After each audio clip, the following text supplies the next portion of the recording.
आदरणीय बंधुओं, माताओं व मेरी प्यारी बहनों, राधे राधे। आप सभी का हमारे YouTube चैनल जीवन की धारा पर बहुत बहुत स्वागत है। बंधुओं, आज हम इस वीडियो में पुरुषोत्तम मास महत्तम का 24वां अध्याय सुनेंगे, जिसे सुनने सुनाने से भगवान श्री पुरुषोत्तम की कृपा से मनुष्य की कुल का उद्धार होता है। वे प्राणी इस लोक के सुखों को भोग कर अंत वैकुंठ लोक को पाता है। कथा महत्तम सुनने के बाद यदि आप हमारे चैनल पर नए हैं तो कृपया हमारे चैनल को सब्सक्राइब करें, बेल आइकन को प्रेस करें ताकि हमारी वीडियो की नोटिफिकेशन सबसे पहले आप तक पहुंचे। वीडियो को शेयर व लाइक भी जरूर करें। बंधुओं, कल के अध्याय में हमने सुना कि मणिग्रीव ने ब्राह्मण उपदेव से अपने दुख और दरिद्रता की मुक्ति का उपाय पूछा। तब ब्राह्मण उपदेव ने उन्हें पुरुषोत्तम मास को धारण करने व उसमें दीप दान करने को कहा, जिसे करने से मणिग्रीव अपनी पत्नी सहित निर्मल हृदय धारण कर मृत्यु को प्राप्त हुआ और स्वर्ग पहुंचा। वहां के सुखों को भोग कर फिर से दोनों पति पत्नी ने धरती पर जन्म लिया और पुरुषोत्तम माह में दीप दान करने के प्रभाव से चित्रबाहु राजा के रूप में प्रसिद्ध हुआ। ये सारी कथा अगस्त ऋषि राजा चित्रबाहु को सुनाकर उन्हें आशीर्वाद देते हुए चल दिए। बंधुओं, यहाँ तक की कथा हमने कल के अध्याय में सुनी। आइए अब सुनते हैं आगे की कथा।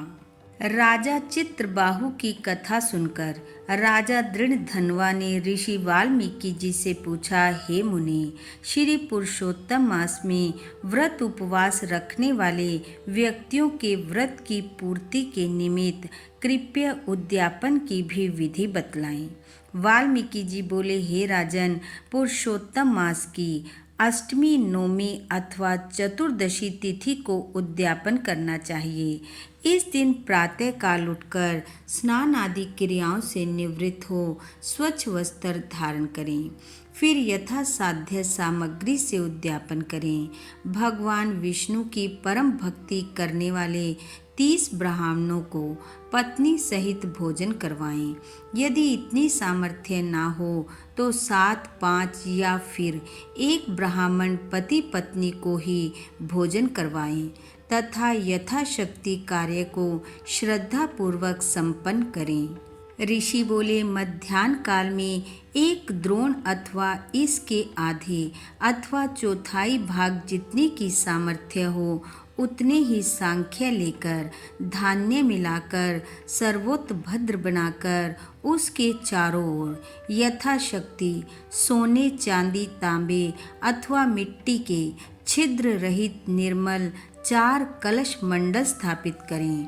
चारों दिशाओं में पुरुषोत्तम भगवान की प्रीति के निमित्त उन कलशों पर श्री फल रखें जो सुंदर वस्त्रों से लिपटे हुए हों और फिर उन पर पान रखें। वासुदेव, हलधर, प्रद्युम्न एवं अनिरुद्ध, इन चारों व्यूहों की 4 मूर्तियां उन कलशों पर प्रतिष्ठित करें।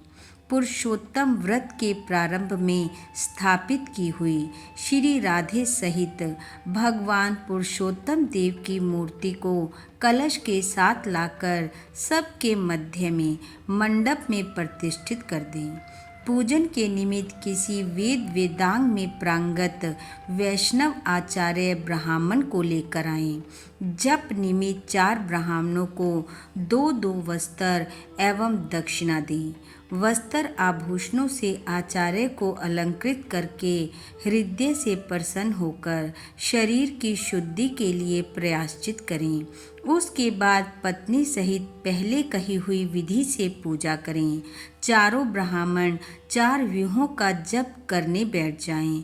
चारों दिशाओं में 4 अखंड दीप प्रज्वलित कर दिए जाएं और नारियल से अर्घ दान करने के उपरांत चौकड़ी मारकर दोनों हाथों की अंजलि में ऋतु के अनुसार फल फूल तथा पंचरत्न ले और सपत्नी भक्ति श्रद्धा एवं मुदित मन से भगवान श्री हरि का स्मरण कर अर्घ आदि 16 उपचारों से पूजा करें।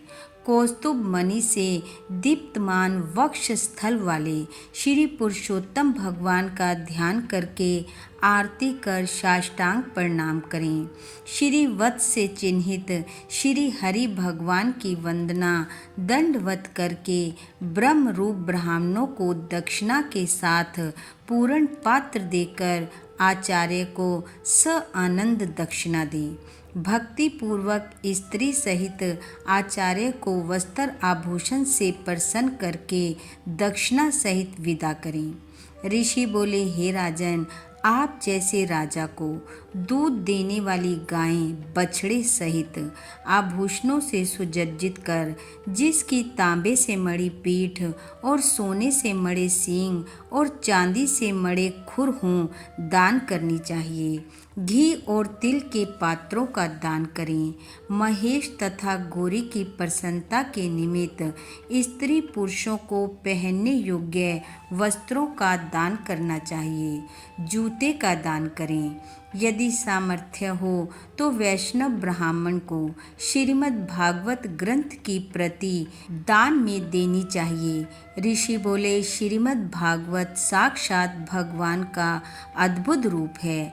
जो व्यक्ति इसे दान करता है वह अपने कोटि कुलों का उद्धार करके योगी जनों को भी दुर्लभ गोलोक में वास पाता है और अप्सराएं उसकी सेवा करती हैं। सहस्त्र कन्याओं के दान, 100 अश्वमेघ यज्ञ, कृषि योग्य भूमि एवं तुला दान करना भी श्रीमद् भागवत के ग्रंथ के दान की 16वीं कला की समानता नहीं रखते। ऋषि बोले, जहाँ तक संभव हो सके स्वर्ण सिंहासन पर वस्त्र आभूषणों से सुसज्जित करके उनके हाथों में लड्डू देने चाहिए। उनकी पत्नियों को विधान पूर्वक वस्त्र आभूषणों से अलंकृत कर उन्हें बांस की टोकरी दें और द्वार तक उन्हें छोड़ कर आएं। इस प्रकार सभी कार्य कर भगवान पुरुषोत्तम से क्षमा मांगे। वे जनार्दन भगवान को नमस्कार कर विधि पूर्वक संपूर्ण कार्य समाप्त कर आनंदित होवें। सबको समान भाव से प्रसाद वितरित कर असत्य न बोलने की प्रतिज्ञा करते हुए सब परिवार भोजन करें। पूर्णिमा को रात्रि जागरण और भगवान कृष्ण की पूजा कर अंत में पत्नी सहित व्रती पुरुष भगवान पुरुषोत्तम को राधिका सहित नमस्कार करें। इस प्रकार उद्यापन कर पुरुषोत्तम माह का व्रत पूजन करने से दरिद्रता का नाश होता है। इस व्रत के करने वालों की सभी कामनाएं पूर्ण होती हैं और वे विमान में बैठकर वैकुंठ लोक को जाते हैं। इति वृद्ध नारदीय पुरुषोत्तम मास महत्तम 24वां अध्याय समाप्त। बोलो विष्णु भगवान की जय। बोलो पुरुषोत्तम भगवान की जय। बंधु, भगवान श्री हरि की कृपा आप व आपके परिवार पर सदैव बनी रहे। आपका घर आंगन खुशियों से महकता रहे। इन्हीं शुभकामनाओं के साथ आप सबका बहुत बहुत धन्यवाद। राधे राधे।